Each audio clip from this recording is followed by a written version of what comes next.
had 6 weeks of a campaign where we were raising money for this, and many of you just stepped up. I mean, you sacrificed, you gave.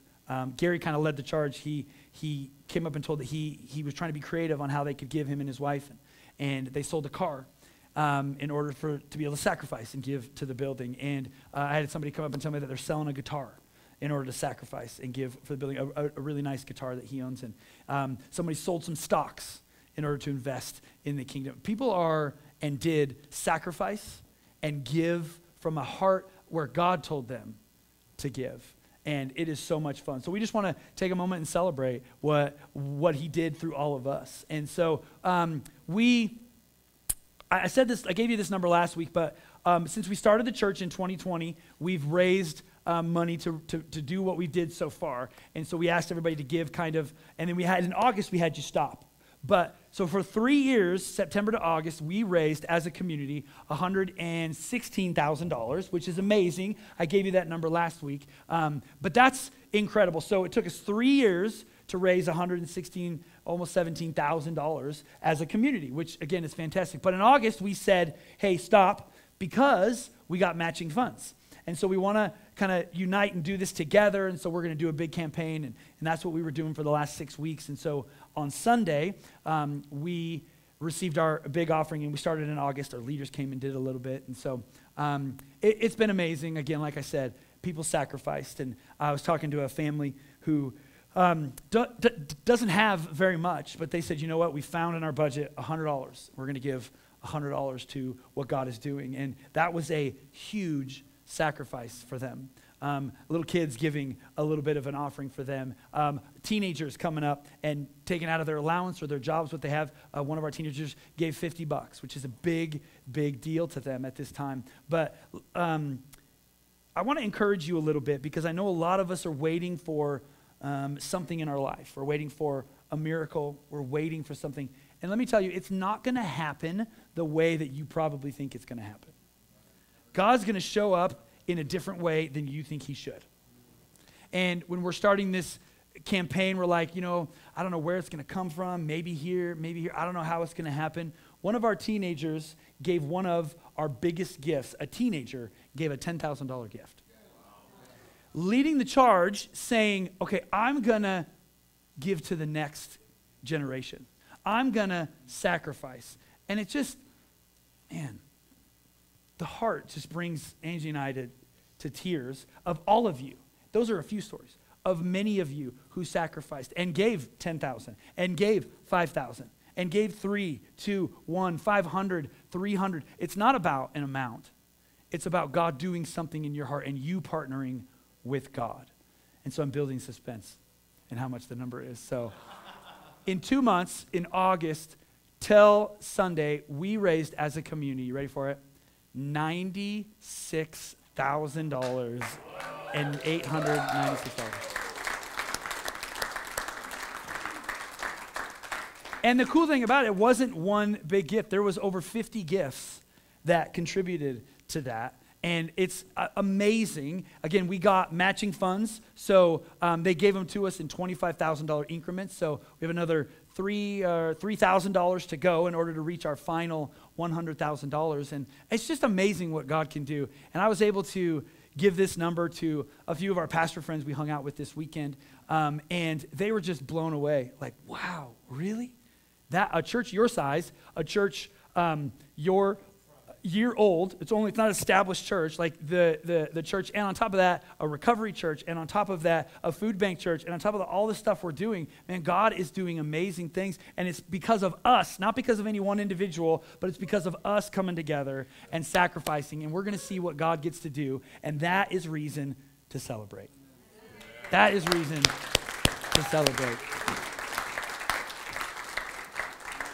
And even on top of that, many of you filled one of these out, and so I'm going to have the ushers fill this out just to give you one more opportunity here. Many of you if you weren't able to give your gift, you can do that now. The matching funds don't expire, so you're allowed to still give, and it will still be matched until we reach that. As well as this, many of you, because beyond matching funds, we still need to finish it. We know that it wouldn't finish the building, but it's going to get us close. And so what we were asking for God to have you do, and we didn't really hit this on Sunday, was for you to pray about what you can commit to a month for the next year.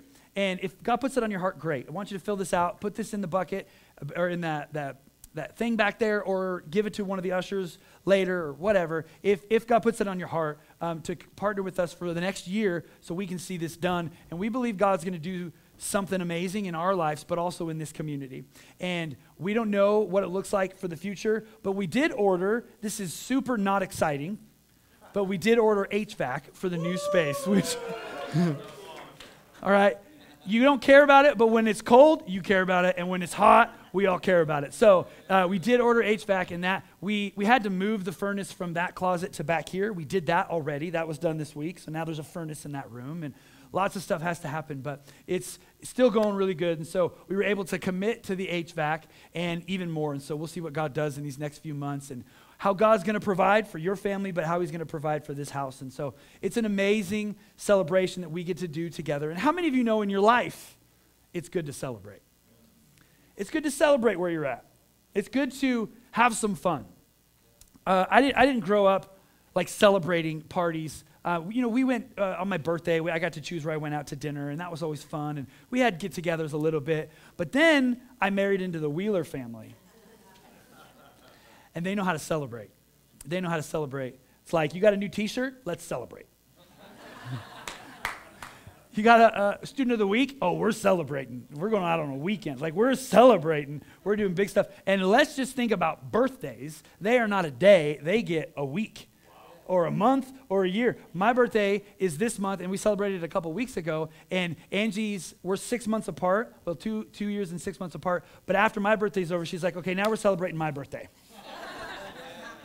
Because we know how to celebrate. And I take pride in that in our family. We know how to celebrate. And I took that from Barb and Gary. I mean, Matt got a new job, Angie's brother, and he got off of probation, off of not like legal probation, okay? So in his job, right? Probation is 3 months on. They're like, hey, you were at your job 3 months, you're off probation. Let's celebrate. Let's go to dinner. And so the Wheelers know how to celebrate. And I want to ask you today, do you know how to celebrate yourself? Do you know how to celebrate those who love you, those around you? Because celebration is key. To acknowledge the good, acknowledge what happened in your life, and enjoy it, and celebrate it. And sometimes I can get really focused that I forget to celebrate. And Angie has to nudge me and say, hey, Stiffy, let's have some fun. Because I get focused, especially now with the building and everything happening here at Northbridge. I just am like, laser beam focused, and I got a hard time doing other stuff, and it's like, okay, no, I just need to let my hair down, and I know how to have fun. I know how to have fun, and we can go celebrate together, and I like to eat. I like to go out and swim and have some fun and not, work hard, but just to celebrate and enjoy my family, enjoy my relationship with God, enjoy what he's given us. Proverbs chapter 17 and verse 22. That's the title of the message today anyways. Joyful. Joyful, being full of joy. Look at Proverbs chapter 17 and verse 22. A cheerful heart is good medicine. It's better than heroin. It's better than in any kind of drug. It's the best medicine. But a broken spirit, I like this word, zaps a person's strength. How many of you would say, man, when I'm depressed, when I'm angry, when I'm hurt, when I'm frustrated, my strength is weak. It's tough. It's tough to be strong when I'm sad. So, we can be happy. You can choose a way that isn't a stressful life. See, stress is no way to live. We all know that. Stress is no way to live. We all know that, right? Thank you. Stress is no way to live. It is clinically proven that stress is harmful to your physical body. It weakens your immune system. It increases insomnia in your body. It can increase depression. It can cause depression, heartburn. It can cause a risk of heart issues on and on. If you just Google it, you'll see all the causes that stress can bring. But laughter, on the other hand, is incredibly healthy for your physical body.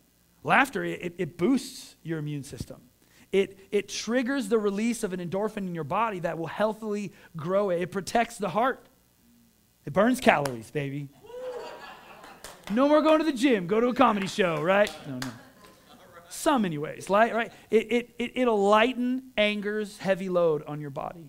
It'll lighten depression a little bit. It'll help you live longer. A new study out of Norway says they studied people who laugh more, they live longer.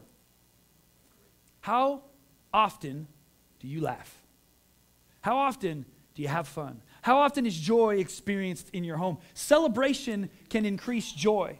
Laughter can increase joy. Now, don't get me wrong. I'm not saying fake it. I'm not saying we don't struggle. We don't weep, and we don't mourn, and we don't go through loss, and we don't go through pain. We don't go through difficult times. I'm not saying fake it. It's actually deeper than that. Being full of joy is incredibly deeper. And we can look at our life and find all the negativity, or all the things that are going wrong, or all the things that are struggling in our life. We watched a movie the other night, my kids and I and Angie, and called Charlotte's Web. You know that show? Right? Read it as a kid, loved the cartoon.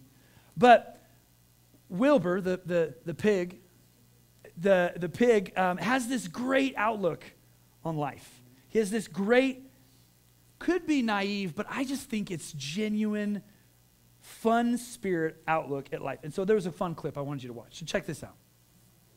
My name's Wilbur. Anyone want to play? Anyone? It's raining, you know. And you know what you get with rain? Lightning, typhoon, cholera, dysentery, frizzy hair, that sad feeling. No, mud! What the heck is he doing now? Anyone want to join me? Mom, let's go! Let's go, let's go, let's go! Let's not. How many times must I tell you? Just because we sheep, it doesn't mean we have to follow. Think for yourselves. No. Yourself. Oh, myself. Hey, kid, this is a barn. We don't play, we work. Some of us, anyway. Some of us? Are you implying, Ike, that we don't work? Because we work bloody hard, thank you. Hard? You grow hair. Grow hair. Good one. Excuse me. Oh, and is that your contribution to society, you gassy ribeyes? Filthy hairball. Ribeyes? Dirty lip ball. I'll sit. They're at it again. It's really slippery. That's the fun part. Oh, little itty bitty pig, could you come here, please? You said your name is Wilbur, right? That's right. What's your name? Gussie. Gussie. Great name. Thank you, Wilbur. Now, you're so cute and pink, but you're wasting your time. These animals won't play. What about you? Me? Well, I have to stay on my eggs. Oh, wow. Look at that. See, it's easy for us to be the other animals in the barn and focus on what's the bad part of it. How can you be happy? It's raining. Like, that's so uncomfortable. How can you be joyful when your life is a wreck? When you don't have enough finances? I've been in third world countries, and man, they're way happier than us. With a whole lot less. A whole lot less. Sometimes we let stuff, we let situations, we let things get in the way. But I heard this a lot growing up. I grew up in church. My mom is an eternal optimist, and she forced joy on us. Forced it, I'm telling you. Like, when we're like, do we have to? Her famous phrase is, you don't have to, you get to. I don't get to do nothing. I have to, right? As a kid. So she forced joy on us all the time growing up. And she would say to me all the time, right, you can choose joy. You can choose joy. If I'm crying, broke my leg or something, she's like, choose joy. I'm like, it wasn't that bad. But she would always say, you got to choose joy. You got to choose joy. And I want you to look at it a little bit different way, because I think joy is a choice. But I also think on a deeper level, you choose your priorities. You choose how you want to feel. Because if I'm not comfortable, if comfort's a priority, when I'm uncomfortable in traffic, I'm going to lose my joy. Because I value comfort. If I value how I feel, then if you don't say what I think you need to say to me, then I'm not going to be happy. Or if you offend me, I'm not going to be happy. If I value ease or comfort, when I have to go to work and struggle and it doesn't go together well, like I can choose to lose my joy. So you can choose joy, but you can choose it on a deeper level if you choose your priorities. What's going to make me joyful is not what's going on. I'm going to choose to be full of joy. And Paul writes this in Philippians chapter 4 and verse 4. He says this. He says, always be full of joy in the Lord. I say it again, rejoice. And he knows he has to say it again because we have to constantly remind ourselves. And if you know anything about Scripture, you know where he writes this from. Prison. Man, I'm not writing, always be full of joy when I'm in prison. I'm writing, I'm so mad at the world. It's their fault, their fault, their fault. Mad at the world. That was catchy right there. Right? That's what I'm writing because I don't know about you, but my situations often dictate how happy I am. So we started deciding on Wednesday, and it is a bad day. It just started bad. I don't know about for you, but Matthew is the eternal optimist as well. He was singing songs to us, and I was like, shut up, man. This is hard. Like I wanted, it was noon. I took a picture of our first piece of siding. I took a picture, and I just said, good job, it's only noon. And we started like before 7. Like it was one of those mornings, like trying to figure it out. It was rough, and it was just not going well. And I was up, Nathan was helping us, and he's stapling, and he stapled his finger. Literally a staple went through his finger, right? And he's smiling. Like, he stapled it, I didn't even know it. We're just working, and he points his finger, and I'm like, whoa. But he's happy as can be, and I'm mad because the siding's not working out like I wanted to, and it's frustrating, and it's hard. And Matthew's just like, hey, we got this. He's an eternal optimist. He's happy. We got this. We're singing, and he's singing songs, and telling me what songs I should be singing. He's just having fun. And later in the day, I told Nathan, I was up there, I'm like, you know, it's funny that I knew I was preaching on joy. I said, I'm preaching on joy on Sunday. I'm not feeling it today. I got to preach myself to joy because in that moment, I didn't want to choose joy because it was frustrating. I'm not saying you can't be frustrated with a situation or angry. I'm just saying, can you be on the deep level like Paul, writing in prison, says be joyful. He continues in the same chapter, and he says, chapter 4 and verse 12, he says, in need and prosperity, in poverty and in plenty. I think you should add a fourth P and say prison, because that's where he's at. I've learned the secret of contentment, simple dependence on the one who strengthens me. Jesus, not what you're going through. We can be full of joy in the middle of prison because we can focus on what Jesus did. 2 Corinthians says this, our hearts ache, but we always have joy.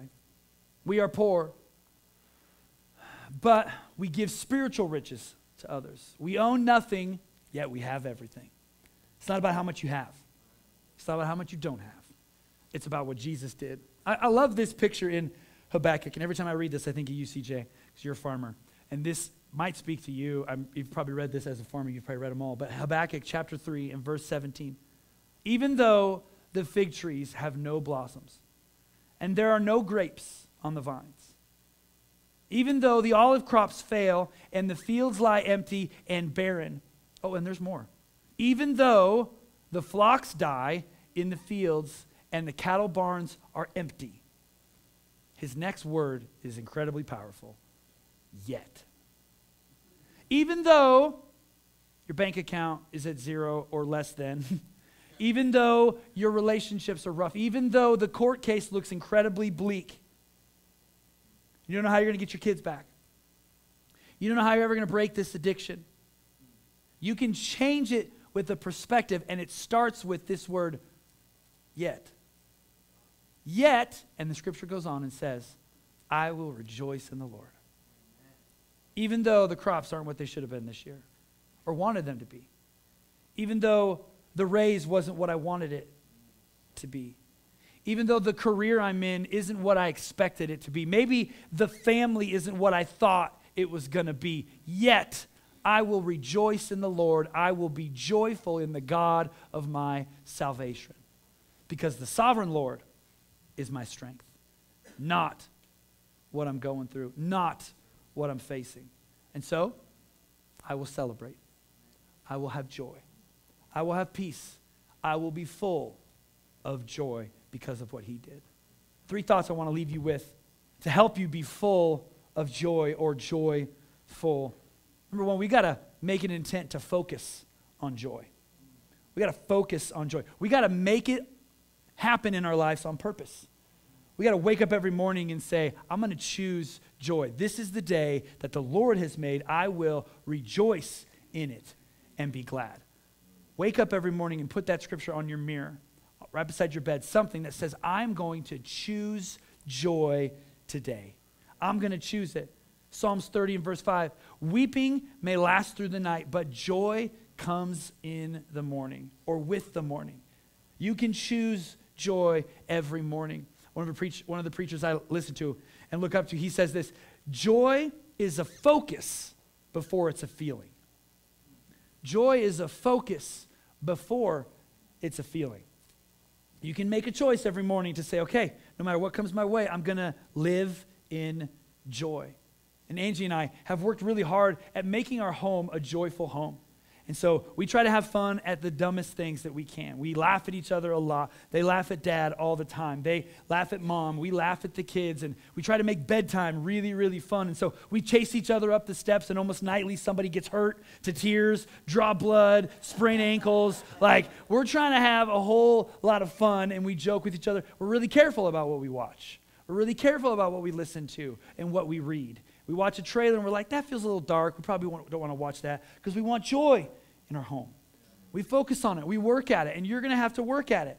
You might have to sacrifice a show. You might have to sacrifice a portion of music you listen to and not let it in your home. I'm not saying you listen to God on that, but focus on joy. Be on purpose a joy, I'm setting out for joy kind of person.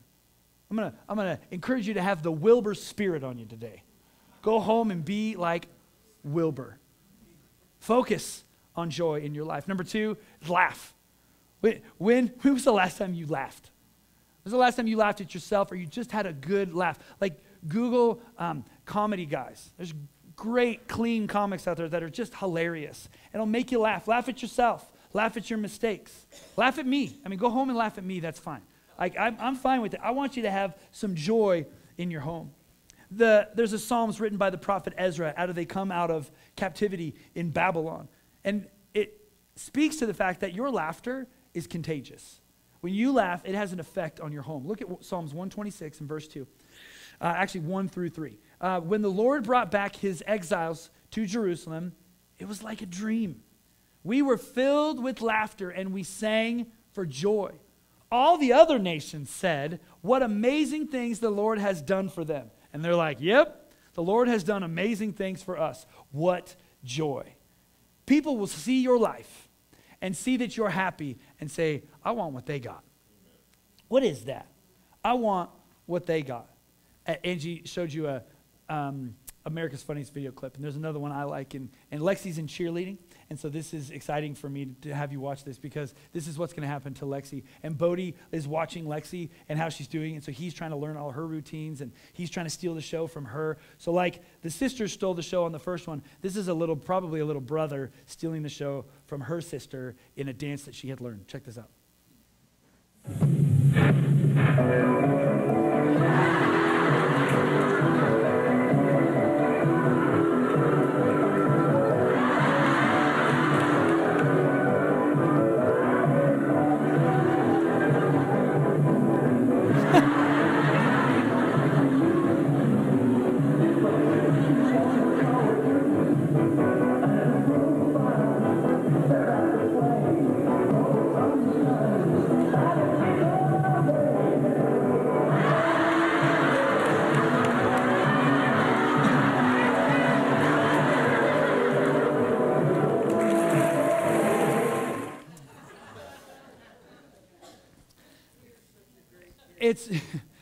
It's good to laugh. Okay, you can stream America's Funniest Home Videos if you're just sad a little bit. Just put something on and laugh a little bit. Purpose in your life to be a person who laughs, and it's incredibly important. It's not just good for you to laugh. It's necessary for you to laugh. It's necessary for you to fuel your joy with laughter. Finally, today I want you to celebrate the small things. Celebrate small things. You may not be clean and sober for 3 years, but you've been clean and sober for 3 days. Celebrate that. You got through a weekend of being clean and sober. Celebrate that.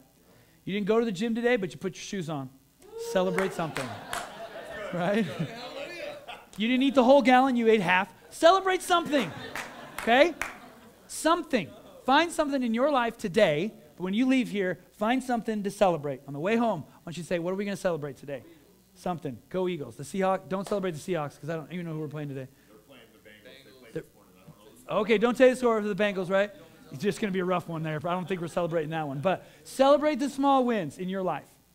Find them because it'll help your joy level. It'll help increase things in your life. Like we could find about all the hurdles we still have with this building, but we're going to celebrate it. At the end of Wednesday, I was frustrated. It was a difficult day. We didn't get as far as I wanted to get. We were here a lot later than I wanted to be. Matthew's sitting on his truck. We're getting ready to leave, and he says, you know, you just got to be happy about what you got done. Amen. I said, no, I don't want to. No, I didn't say that. I didn't say that. All right, yeah, we do. We didn't get as far as we wanted to, but we got one side done, right? And then they came Saturday, and they got close to this wall. And he texted me this morning. I said, it looks great. He says, I wish we would have got more. I'm going to say, no, you did great. Celebrate the small things. We got somewhere. You got all the way to the corner, bro. That is awesome. Like, it is great. We're going to celebrate the small things in life. So can we go home and celebrate? One last scripture, Proverbs chapter 4 and verse 18. The path of the righteous gets brighter and brighter. Hear this. You're already righteous. So it's not like when I live right, then my life gets brighter and brighter. No, Jesus says you're already righteous because of what he did on the cross. So you're righteous, so your life will get brighter and brighter. Are you going to believe it? Or are you going to doubt it? Who are you to deny what the Lord can do? Are you joyful? Let's be full of joy today. Would you pray with me? God's got big things for you.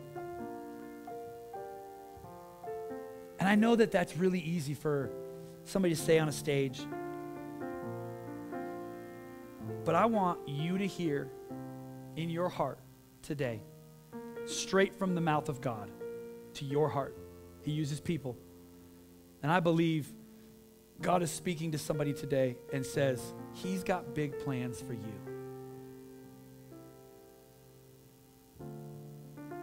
Be joyful in that. Be joyful in that. You don't know what I'm going through, Ben. I don't at all. Can't say that I can feel somebody going through a divorce, somebody struggling with an addiction. Hebrews chapter 12 says this. This is after the Hall of Faith. It says, keeping your eyes on Jesus, talking to us, keeping your eyes on Jesus, the champion who initiates and perfects our faith. And in this phrase, because of the joy awaiting him, he endured the cross. So even Jesus looked beyond his circumstance. Jesus didn't want to